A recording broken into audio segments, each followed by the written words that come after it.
നിങ്ങളുടെ favourite shows ഇനി ഒരിക്കലും മിസ്സാവില്ല. ഇപ്പോൾ C5 കാണും നിങ്ങളുടെ ഫേവറേറ്റ് ഷോ തികച്ചും സൗജന്യമായി. ഇവള് ദക്ഷയുടെ മോള് തന്നെ.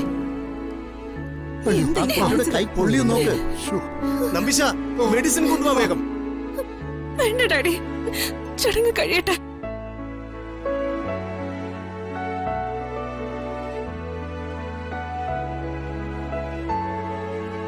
ഇനി മോതിരം ഇടാലോ. എനിക്കും ഞാൻ സഞ്ജുവിന് അണിയിക്കുന്ന മോതിരത്തിനും അഗ്നിശുദ്ധി വന്നിരിക്കുന്നു.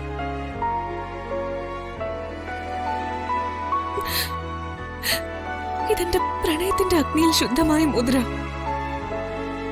മോതിരം ഇങ്ങെടുക്കൂ.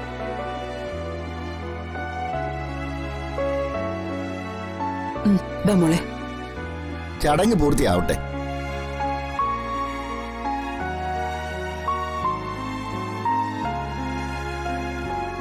ഇനിയും എന്റെ പ്രണയം നിനക്ക് മനസ്സിലായില്ലേ?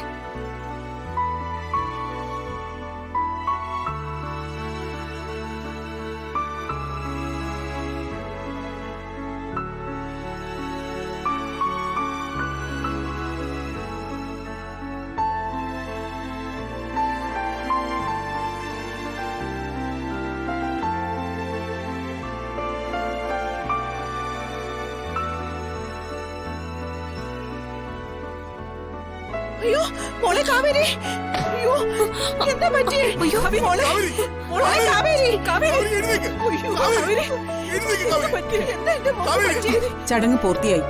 മോളെ എഴുന്നേക്ക്, മോളെ എഴുന്നേക്ക്. മമ്മി മരുന്ന് വെച്ചേരാ. മോളെ ആരെങ്കിലും പോയി കുറച്ച് വെള്ളം എടുത്തിട്ട് വാ. പെട്ടെന്ന് പോയിട്ട് വാ. മോളെ, മോളെ തളിക്ക്. കാവേരി, മോളെ, മോളെ കാവേരി, കാവേരി. അപശകുനം കണ്ടിട്ട് ചടങ്ങ് നടത്തിയ ശിക്ഷ ചെയ്ത് അവളെ എത്രയും പേർ ഹോസ്പിറ്റലിൽ കൊണ്ടുപോകുന്നതിന് കണ്ണൂർ കാവേരി വേഗം കൊണ്ടുപോകും. കാവേരി പതുക്കെ, പതുക്കെ, പതുക്കെ.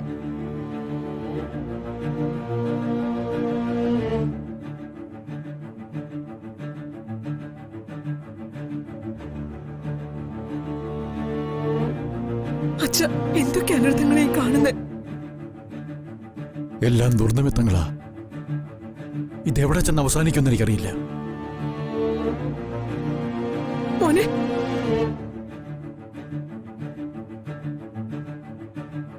മംഗലശ്ശേരിക്കാരുടെ മേൽ വീണ പാപം തീർക്കാനല്ലേ ഇങ്ങനൊരു കല്യാണം?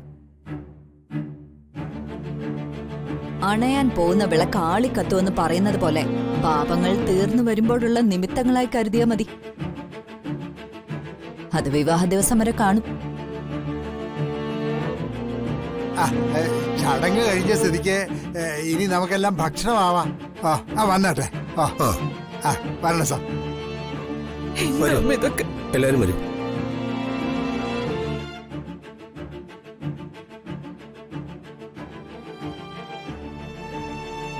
മോളെ കൈ കാണിക്ക്.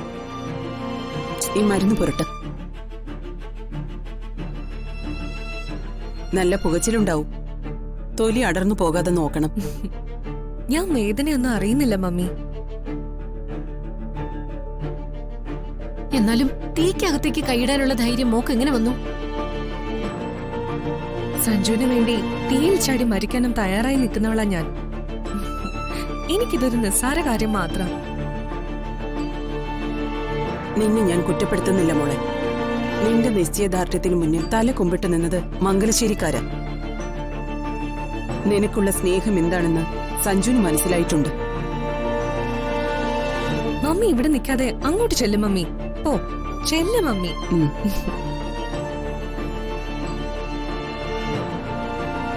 സന്തോഷായോ? ഒരുപാട് ഒരുപാട്. ഇതെനിക്ക് സഞ്ജുവിനോടുള്ള പ്രണയത്തിന്റെ ഹൃദയമുദ്രയായിട്ടാ തോന്നുന്നത്.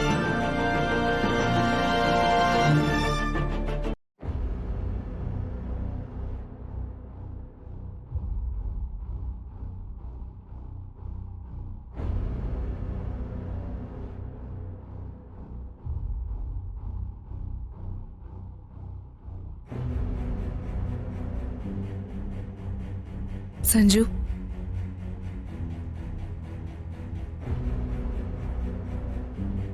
ഇത് കഴിക്ക് സഞ്ജു. ഞാനല്ലേ തരുന്ന.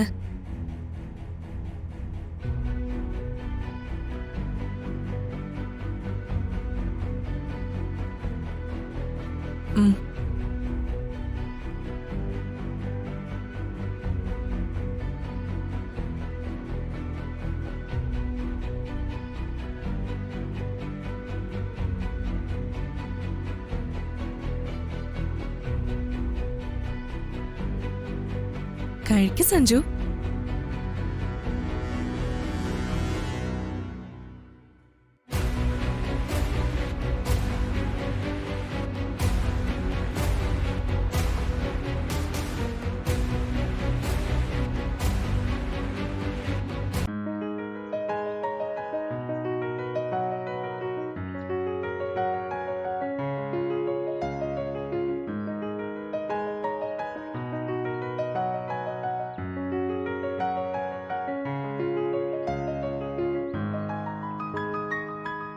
ഹലോ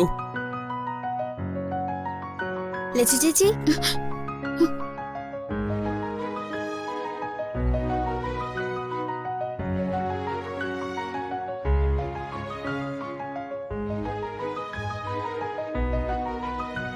ഇവിടുന്ന് വല്ലെന്ന് തോന്നുന്നു.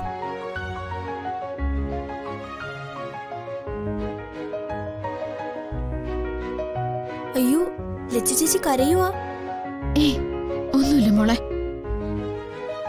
ലച്ചുവിന്റെ മനസ്സിലെന്താന്ന് എനിക്കറിയാം. സഞ്ജുവിന്റെ വിവാഹ നിശ്ചയമല്ലേ, അതിപ്പോ കഴിഞ്ഞിട്ടുണ്ടാവും. ഇനി അതേപ്പറ്റി ചിന്തിച്ചിട്ട് കാര്യമൊന്നുമില്ല. ആ ചടങ്ങ് എൻഗേജ്മെന്റിൽ അവസാനിക്കുമെന്ന് ലച്ചുവിനറിയില്ലേ?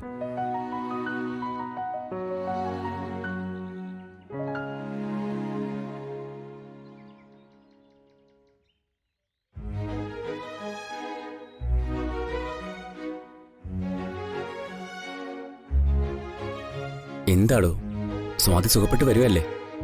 പിന്നെന്ത് പേടിക്കാനുള്ളത്? സന്തോഷിക്കേണ്ട സമയമല്ലേ ഇത്? ചേച്ചിയുടെ അസുഖത്തിന്റെ കാര്യത്തില് എനിക്കൊരു ഉത്കണ്ഠ ഇപ്പോഴില്ല. പക്ഷെ പേടിക്കേണ്ടത് ദക്ഷയാ. സഞ്ജന എനിക്ക് തന്ന വാക്ക് എത്ര കണ്ട് വിശ്വസിക്കാൻ കഴിയുമെന്ന് അറിയില്ല. ലച്ചു എന്താ പിന്നോട്ട് പോവാണോ? ദക്ഷയെ നിങ്ങൾക്ക് ശരിക്കും അറിയാഞ്ഞിട്ടാ. മംഗലശ്ശേരിക്കാർ കാരണം ഒരിക്കൽ അവരുടെ മനസ്സിനേറ്റ മുറിവ് ഇപ്പോഴും ഉണങ്ങിയിട്ടില്ല.